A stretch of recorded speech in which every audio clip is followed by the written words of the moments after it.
grand débat et on a plein d'infos sur la réforme des retraites. Il est 8h37. Nous sommes avec Emmanuel Soufi, journaliste au service politique du JDD en charge des questions sociales, Valérie Batting, présidente de Sapiendo, notamment un outil de gestion de la retraite, et puis Gaël Slimane, cofondateur et président d'Odoxa, qui nous présente sa dernière édition de notre baromètre que, là encore, le monde nous envie, forcément, Gaël. Avec ce matin, c'est mal parti, en tout cas, sur le terrain de l'opinion publique, cette réforme des retraites. Expliquez-nous.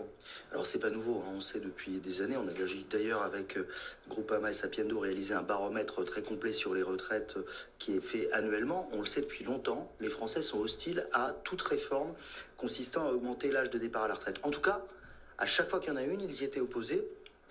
Et à chaque fois qu'on a testé le report de l'âge légal à 64 ou à 65 ans, on a vu qu'ils y étaient opposés. Cette fois, dans notre baromètre économique avec vous, BFM, Challenge et la JP, on a souhaité mesurer quelle serait l'attitude des Français par rapport à une surprise potentielle.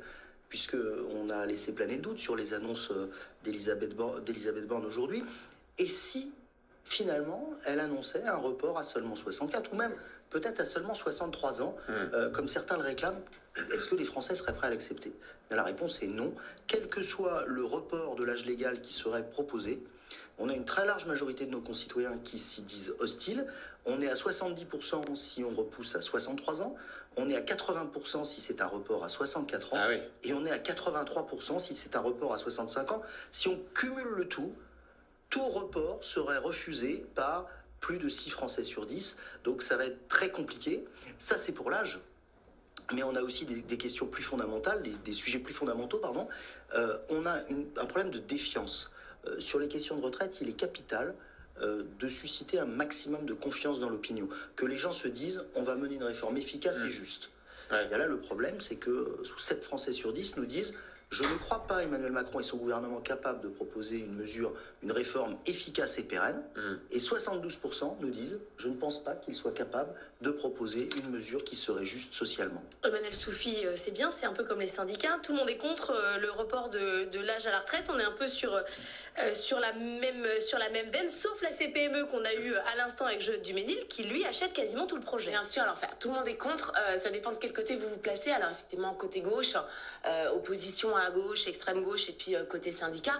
Mais si vous prenez la droite, donc les Républicains, et si vous prenez aussi effectivement le patronat, qui est assez silencieux, discret en tous les cas depuis ces dernières semaines, MEDEF et CPME, au contraire, eux sont favorables à un recul de l'âge d'ouverture des droits, donc de départ. Au-delà de cette mesure d'âge à 64 ans et l'allongement du nombre de trimestres nécessaires pour partir à la retraite, il y aura quand même des mesures de compensation. On en a parlé ce matin. Il y aura celle sur la pénibilité, il y aura celle sur les carrières longues, où là aussi un effort va être fait. Puis il y aura celle aussi sur le minimum vieillesse qui va être porté à 1 200 €. Et on a appris tout à l'heure avec effectivement notre invité que ça allait être élargi sans doute aux petits patrons, aux artisans. C'est une mesure importante, ces 1 200 € pour tout le monde. Alors c'est une mesure très importante. Pardon, Valérie Batting. C'est une mesure très importante parce que les minimums sociaux touchent, le minimum de retraite, énormément de personnes. Il y a plus de 5 millions de personnes en France qui touchent moins de 1 000 € de retraite par mois. Donc en volume de personnes impactées par cette réforme, c'est très important. Maintenant, en matière de minimum, il faut faire très attention. Le diable se cache dans les détails et les seuils annoncés concerne des carrières complètes. Or, beaucoup de personnes qui touchent les minimums n'ont pas de carrière complète. Donc, il faut faire attention aux effets d'annonce. Il faut vraiment aller voir dans le détail pour voir à titre individuel, est-ce que je vais pouvoir toucher ces 1 200 ou pas. Et alors, Emmanuel Soufi, tout à l'heure, le secrétaire général de la CGPME nous dit, nous dit, ça sera peut-être rétroactif sur les retraités. Le stock. Et vous nous dites, vous, ce matin, que effectivement, ça pourrait être étendu non seulement aux petits patrons, mais à tous les salariés, à tout le stock de retraités actuels. Ça serait une mesure, en fait, pour essayer d'emporter l'adhésion de la population. En fait, le souci aujourd'hui du gouvernement, c'est d'avoir de rééquilibrer sa réforme. Vous le disiez, les Français sont attachés, ok, pour des efforts, mais des efforts qui vont soit nous être bénéfiques, soit vont être partagés. Bon, les efforts, on voit que l'essentiel de la réforme, le travail et plus repose sur les actifs, c'est-à-dire sur ceux qui travaillent aujourd'hui. C'est eux qui vont devoir travailler davantage. Il n'y a pas d'effort du côté des retraités, il n'y a pas d'effort du côté des entreprises, on ne baisse pas les pensions, et c'est sans doute une mesure aussi de justice sociale, voilà, on n'augmente pas les cotisations. Et on n'augmente pas les cotisations, que ce soit du côté des entreprises ou du côté des salariés. Donc c'est vraiment, il faut voir aujourd'hui, l'effort 100% est fait par ceux qui travaillent. Vous, moi, voilà, et surtout les futures générations.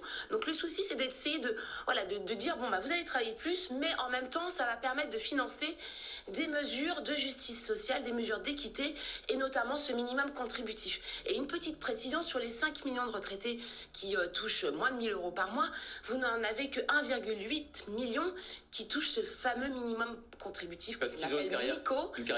Voilà, et parce que voilà, la condition sine qua non, c'est d'avoir tous ces trimestres, c'est-à-dire que quelqu'un qui a travaillé à temps partiel, notamment beaucoup de femmes, souvent, elles ne remplissent pas ces critères-là. C'est ça le vrai problème, c'est les carrières hachées.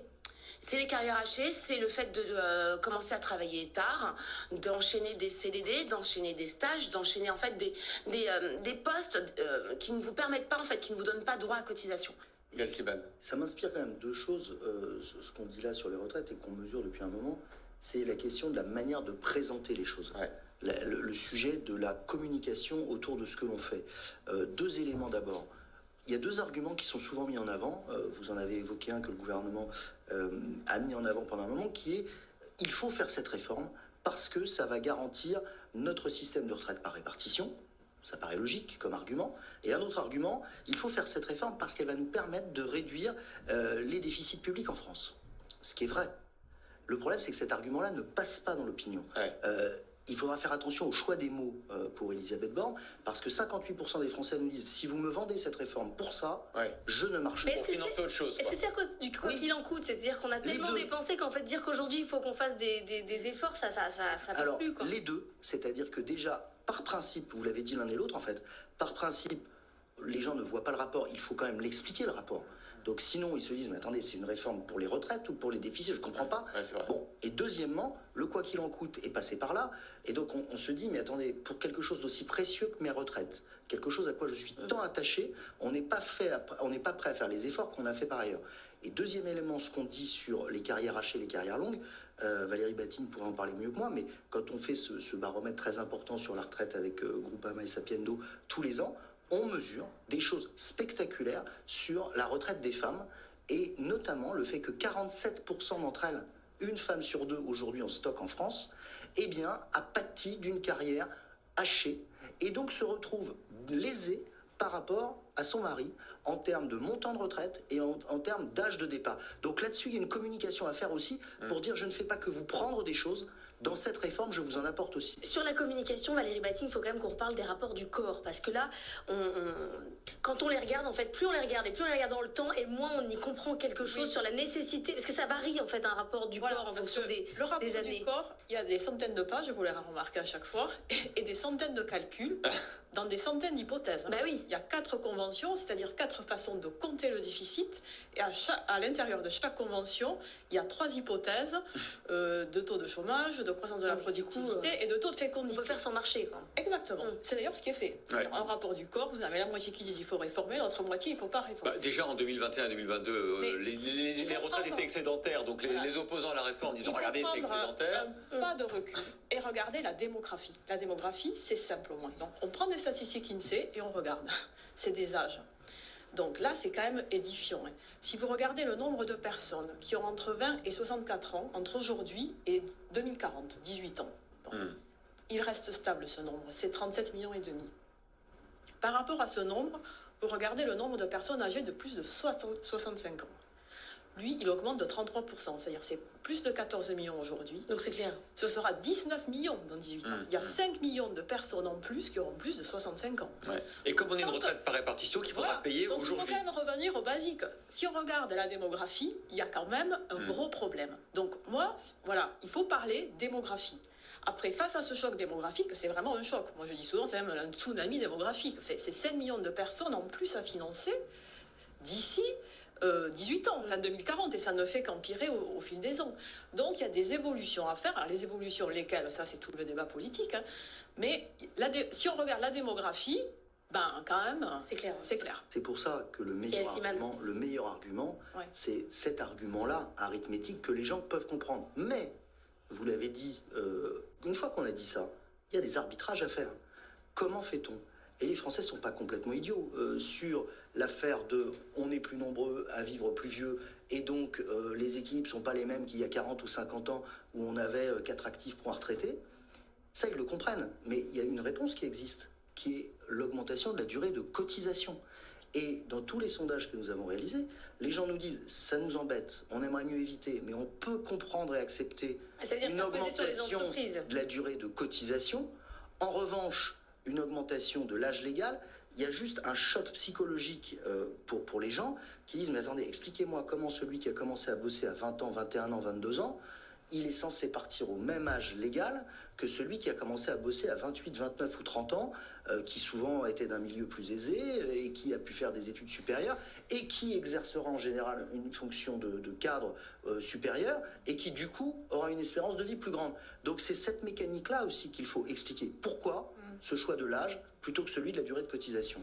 Ouais. Allez-y, Valérie Berti. Et d'ailleurs, il a entendu ça, hein, puisqu'il est revenu avec une seconde proposition. Je rabaisse de 65 à 64 ans l'âge légal minimum. Et en contrepartie, c'est une grosse contrepartie, j'accélère la réforme Touraine. Donc il faut bien voir que ce sera un peu compliqué pour les Français, parce qu'il y aura deux curseurs qui vont bouger et qui vont bouger en parallèle. Et chacun va vivre sa vie. Donc il y aura le curseur de l'âge légal, c'est-à-dire l'âge à partir duquel j'ai le droit de partir. Et il y a le curseur du nombre de trimestres qu'il me faut avoir pour avoir le taux plein, c'est-à-dire pas de décote, qui va aussi vivre sa vie et de façon beaucoup plus accélérée. Curseur qui progresse très vite. Hein. Oui, et je dirais que l'originalité de cette réforme, c'est qu'elle va s'appliquer très vite, beaucoup plus vite que toutes les autres réformes, parce que déjà ceux qui ont 61 ans aujourd'hui, donc qui avaient fait leur plan, ils vont devoir modifier leur plan. Et ça, c'est assez inédit. C'est assez inédit, et ce sera assez difficile pour les Français de s'y retrouver, parce qu'ils vont devoir voir en parallèle les deux curseurs. Le mot de la fin. C'est pour ça qu'il faudra faire attention aux dispositifs de fin de carrière qui vont être proposés, aménagés, comme la retraite progressive. Oui, parce que il y a plein de solutions qui existent pour ça, et il faudra faire très attention à ces mesures-là. Sans doute dans les annonces de ce soir, la possibilité pour les retraités qui continuent à travailler en parallèle de bénéficier des cotisations vieillesse pour augmenter leur future retraite. Cumul emploi-retraite, ça c'est une mesure assez intéressante et incitative. Voilà, il faudra faire attention à tous ces petits à côté qui risquent d'être fondamentaux. Rendez-vous toute la journée sur BFM Business.